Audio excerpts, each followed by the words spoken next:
My name is David Chen. I'm 28 years old, and I never thought I'd be standing in front of Riverside Baptist Church at 2 a.m., holding rusty keys to a building that had been abandoned for 3 years. But when the regional committee called me to, weeks ago, desperate to fill the position after the third pastor quit in 6 months, I couldn't say no to the challenge. Pastor Chen, Elder Morrison, had said on the phone, his voice shaky, "The congregation needs fresh blood, someone who won't be influenced by the past." The church sat on the outskirts of Millbrook, Tennessee, a small town where everyone knew everyone's business, or thought they did. As I pushed open the heavy wooden doors, the hinges groaned like wounded animals. Dust particles danced in the beam of my flashlight, settling on pews arranged in perfect rows, as if the congregation had simply vanished mid-service. What struck me first wasn't the decay or the smell of abandonment, it was the portrait hanging behind the pulpit. As Pastor Jonathan Williams stared down at me with kind eyes and a gentle smile. Silver hair perfectly combed, wearing the same black robe, I now carried in my suitcase. According to the records, he'd served this church for 37 years before mysteriously disappearing during a river baptism in 1980. They never found his body. The official story was simple. Pastor Williams had been baptizing young Sarah Mitchell. In the Millbrook River, when the current suddenly strengthened, witnesses said he pushed the girl to safety, but was swept away himself. The search lasted 3 weeks. Nothing. But as I walked through the church that night, something felt wrong. The building should have been cleared out, sold, demolished. Instead, it sat frozen in time, as if waiting for someone to return. I climbed the narrow stairs to the pastor's office, my footsteps echoing in the silence. The door was locked, but the key-labeled study fit perfectly. Inside, everything remained exactly as Pastor Williams had left it. Bible open to Psalms, reading glasses folded on the desk, even a half-finished cup of coffee with mold floating. On the surface, this was when I found the first CLUA appointment. Calendars still turned to March 1980, 3 days before his disappearance. Someone had written in red ink, "Council meeting, urgent, they know." The next morning, I drove to Millbrook's Diner, where gossip flowed stronger than the coffee. The waitress, a woman in her 60s with kind eyes and calloused hands, introduced herself as Betty. "You're the new pastor," she said, pouring coffee. "Without asking? Lord knows we need one. This town's been cursed since Jonathan disappeared." "Cursed? How?" Betty glanced around nervously. 3 pastors in 3 years, honey. First one lasted 2 months. Said he felt watched. Second one started asking too many questions about the financial records. Third one, ... She paused. Third, I found something in Jonathan's office and left town the same night. I leaned forward. What did he find? Don't know. But he looked white as a sheet when he came in here that evening. Ordered black coffee, hand shaking so bad he could barely hold the cup. Said something about the truth coming out and they can't hide it forever. After breakfast, I visited the town clerk's office. The building permit record showed something interesting. 2 weeks after Pastor Williams disappeared, the church council had applied for permits to renovate the basement. When I asked to see the original blueprints versus the renovation plans, the clerk looked nervous. "Those files are misplaced," she said. Avoiding eye contact, back at the church, I decided to explore the basement myself. The stairs creaked ominously as I descended into the darkness. The renovation Betty had mentioned was obvious: new, concrete walls, fresh paint, modern electrical work. But in the far corner, I noticed something the workers had missed. A small section of the original stone foundation where the mortar looked different, newer. Using a screwdriver from the maintenance closet, I carefully chipped away at the mortar. Behind the stones, I found a metal box wrapped in plastic. Inside, financial records dating back to 1978. Handwritten notes in Pastor Williams' careful script. And photocopies of checks made out to something called Millbrook Development LLC. The amounts were staggering. Over 2 years, nearly $400,000 in church funds had been transferred to this company. But what made my blood run cold were Pastor Williams' notes. Council involved, Mayor Richardson, Sheriff Daniels. Can't trust anyone. Something happens to me, check the river property. Word travels fast in small towns. By Tuesday, I noticed I was being followed. My black sedan would appear in my rearview mirror on the way to the grocery store. When I jogged in the mornings, the same man in a baseball cap would be walking his dog on every route I took. The breakthrough came when I visited the town library. The elderly librarian, Mrs. Henderson, had worked there for 40 years. When I asked about Millbrook Development LLC, her face went pale. "Young man," she whispered, glancing around the empty library, "some stones are better left unturned." She led me to the newspaper archives anyway. In the microfiche records from 1979, I found what I was looking for: a small article about the town council approving a major development project along the Millbrook River. The investors were listed as private parties, but the article mentioned that the project would require relocating the historical cemetery where the town's founders were buried, the cemetery that Pastor Williams had been fighting to preserve. That evening, I received my first warning. A typed note slipped under the church door. "Pastor Williams asked too many questions. Don't make the same mistake." I called Betty, but she sounded terrified. "Don't call me anymore," she whispered. "They came to the diner today, said I should mind my own business about church matters." Wednesday night, someone broke into the church. Nothing was stolen, but my office had been searched. The financial records I'd found were gone, but I'd been smart enough to make copies and hide them in my apartment. Thursday morning brought a visit from Sheriff Daniels himself, who was a large man with cold eyes and a smile that never reached. "Pastor Chen," he said, settling his bulk into the chair across from my desk. "I hear you've been asking questions about our former pastor?" "Just trying to understand the church's history." "History's best left buried sometimes." His voice carried a clear threat. "Jonathan Williams was a troubled man toward the end. Started imagining conspiracies, making wild accusations. That's why he ended up in that river. The witnesses said he was swept away during a baptism." Sheriff Daniels stood slowly. Witnesses can be mistaken about what they saw. Memory's a funny thing, especially after 45 years. He paused at the door. "I'd hate to see anything happen to another pastor. This town's had enough tragedy." Friday afternoon, while organizing the church library, I discovered something that changed everything. Hidden inside a hollowed-out copy of Pilgrim's Progress was a cassette tape labeled, "For whoever finds this, J.W., March 15th, 1980. My hands shook as I found an old tape player in the storage room and pressed play. Pastor Williams' voice filled the empty church, clear and urgent. "If you're hearing this, then something has happened to me. I pray to God I'm wrong about what I've discovered, but I fear I'm running out of time.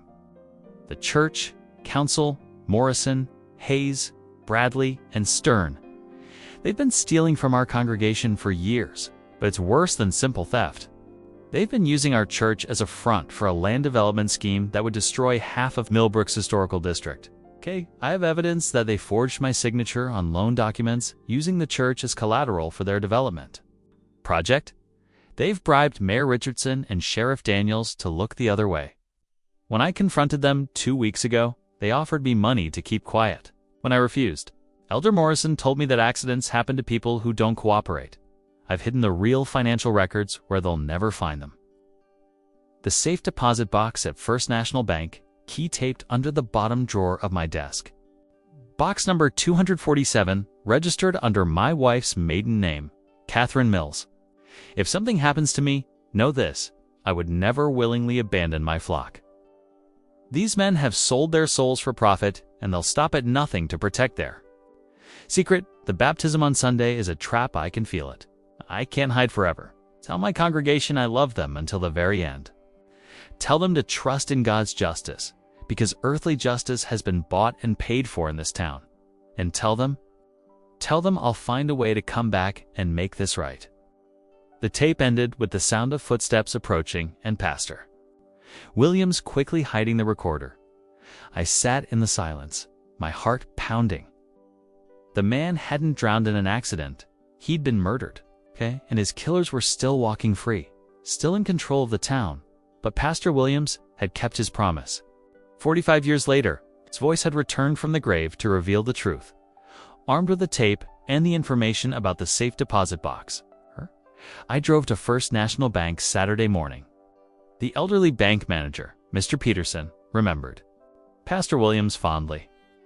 "Such a shame what happened to him," he said, leading me to the vault. He was one of the most honest men I ever knew.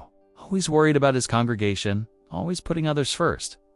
The safe deposit box contained everything: original loan documents with forged signatures, photographs of the council members meeting secretly with developers, bank statements showing the stolen money, and a detailed map of the proposed development. That would have destroyed most of historic Millbrook, but the most damning evidence was a handwritten contract signed by all 4 council members, agreeing to split the profits from the land development after removing the obstacle. With Pastor Williams' name circled in red dot as I left the bank, I noticed the black sedan following me again. This time, I was ready. I drove straight to the sheriff's office, but instead of going inside, I parked across the street and waited.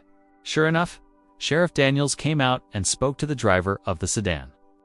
When they finished talking, both men looked directly at me. I had walked into their trap, just like Pastor Williams had 45 years ago. That evening, I made copies of everything and mailed them to the State Attorney General, the FBI, and 3 different newspapers. If something happened to me, the truth would still come out. Sunday morning, I stood in the pulpit of Riverside Baptist Church for what I thought might be the last time. The congregation was larger than usual. Word had spread that something was happening. I could see the 4 surviving council members in the front row. Morrison, now in his 80s but still sharp-eyed.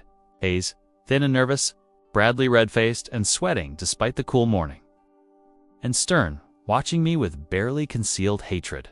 Today, I began, I want to talk about justice, about how the truth has a way of surfacing no matter how deep we try to bury it. I told them everything, about the financial records, the forged documents, the development scheme. Played Pastor Williams' tape for the entire congregation. When his voice filled the church, several elderly members began to cry. They recognized the man they had loved and lost. As I spoke, I watched the council members' faces change from confusion to fear to rage. When I finished, the church was silent except for the sound of weeping. Elder Morrison stood slowly. "You have no proof of these wild accusations." Jonathan Williams was mentally unstable at the end. Everyone knew it. "I have all the proof I need," I said, holding up the documents, "and it's already in the hands of the authorities." That's when Sheriff Daniels burst through the church doors with 2 deputies. "Pastor Chen, you're under arrest for breaking and entering, theft, and making false accusations against public officials." But he was too late. The congregation had heard everything. More importantly, it's a young woman with a camera in the back, pure reporter from the Nashville Herald, had recorded everything. The arrests came swiftly. Within a week, federal agents had descended on Millbrook like a biblical plague. The evidence was overwhelming. For decades of financial fraud, bribery, conspiracy, and ultimately, murder. The development company's records, subpoenaed from their headquarters, revealed the complete conspiracy. Pastor Williams had been killed because he discovered that the land grab would have displaced not just the cemetery, but also the low-income housing where many of his congregation lived. Elder Morrison broke first, confessing to his role in exchange for a reduced sentence. It revealed that Pastor Williams hadn't drowned accidentally. They had held him underwater during what was supposed to be a staged baptism. It looked like a tragic accident. "We never meant for it to go that far," he sobbed during his televised confession. "We just wanted him to stop asking questions." But when he found the documents, we couldn't let him destroy everything we'd worked for. Sheriff Daniels and Mayor Richardson were arrested on charges of conspiracy and accessory to murder. The statute of limitations might have run out on some of the financial crimes, but there's no statute of limitations on murder. Hayes suffered a massive heart attack. The night before his arrest, divine justice, some said. Bradley fled to Mexico but was extradited within a month. Stern, the mastermind of the scheme, received a life sentence without parole. The stolen money, with 45 years of interest, amounted to over $3 million. It was returned to the church and used to establish the Jonathan Williams Memorial Fund for Community Development, the kind that actually helped people instead of displacing them. 6 months later, I stood at the edge of the Millbrook River where Pastor Williams had died.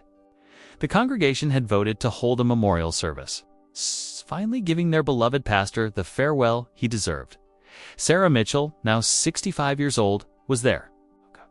She was the little girl Pastor Williams had pushed to safety during that fateful baptism. With tears in her eyes, she placed a wreath in the water. "He saved my life twice," she told me. Once in 1980, and again now by giving me the chance to finally tell the truth about what I saw that day. Sarah had been the key witness prosecutors needed. As a child, she'd been too traumatized and frightened to tell anyone that she'd seen Elder Morrison holding Pastor Williams underwater. But Pastor Williams' recorded testimony had given her the courage to finally speak Riverside Baptist Church was alive again. Families who had left town in fear over the decades began returning. Young people who had never known Pastor Williams came to hear his story. The church became a symbol of how truth and justice could prevail, even after being buried for 45 years. I kept Pastor Williams' office exactly as he'd left it, except for one addition: a framed photograph of him with the congregation on his last Easter Sunday, smiling broadly as children hunted for eggs on the church lawn. Below it, a simple plaque: "The dead don't speak, but the truth does." Sometimes, late at night when I'm preparing sermons in that office, I swear I can feel his presence. Not ghostly or frightening, but peaceful, like a man who can finally rest. Knowing his flock is safe, Betty, who had been afraid to speak up for so long, became the church's unofficial historian, documenting Pastor Williams' legacy and ensuring that future generations would know the truth.